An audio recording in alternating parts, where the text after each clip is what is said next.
In the mid-2000s, at the height of Silicon Valley's optimism about technology's power to change the world, a bold and ambitious project was born, one that promised to reshape education for millions of children in the poorest corners of the globe. It was called One Laptop Per Child, or OLPC, and its mission was simple yet revolutionary. Produce a durable, internet-connected laptop for just $100 and distribute it to students across Africa, South America, and Asia. The project was the brainchild of Nicholas Negroponte, a charismatic MIT Media Lab professor and tech futurist. He envisioned OLPC not just as another gadget, but as a humanitarian crusade. With support from major corporations like Google, AMD, and eBay, and endorsements from the United Nations, the project appeared unstoppable. But what followed was a dramatic saga of corporate sabotage, political resistance, and broken promises. A story of how one of the most well-intentioned tech initiatives in history was derailed not by engineering challenges, but by human nature itself. Negroponte believed that access to information could break the cycle of poverty. The laptop, dubbed the XO, was built from the ground up for children in harsh, off-grid environments.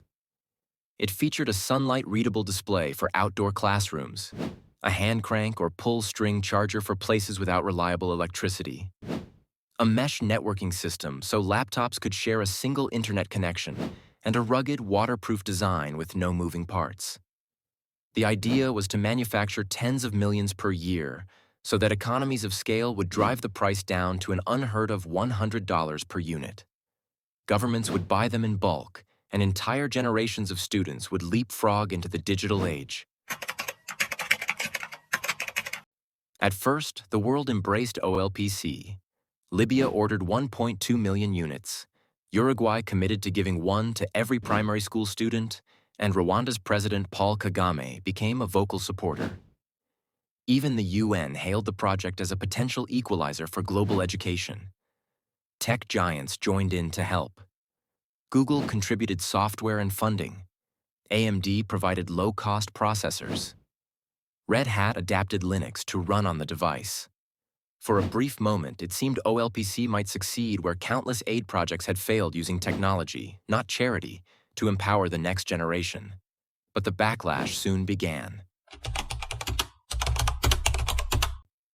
The first major roadblock came from Microsoft. The XO ran on open-source Linux, not Windows. Microsoft, fearing the loss of its dominance in emerging markets, pressured governments by arguing that real computers run Windows. They tried to force the OLPC team to adopt Windows XP, which would have doubled the cost of each laptop due to licensing fees. Negroponte refused, but the damage was done. Many policymakers, already skeptical of Linux, hesitated to commit.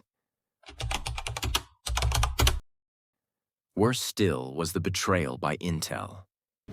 In 2006, Intel joined the OLPC board, claiming they wanted to help. But behind the scenes, they were working to undermine the project.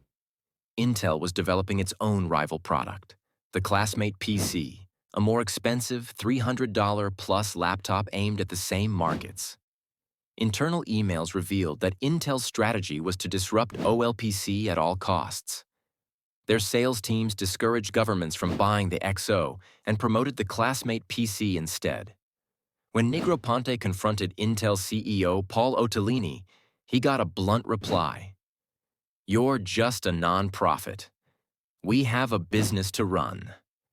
Intel was kicked off the board, but the damage was irreversible. OLPC also faced political resistance in developing nations.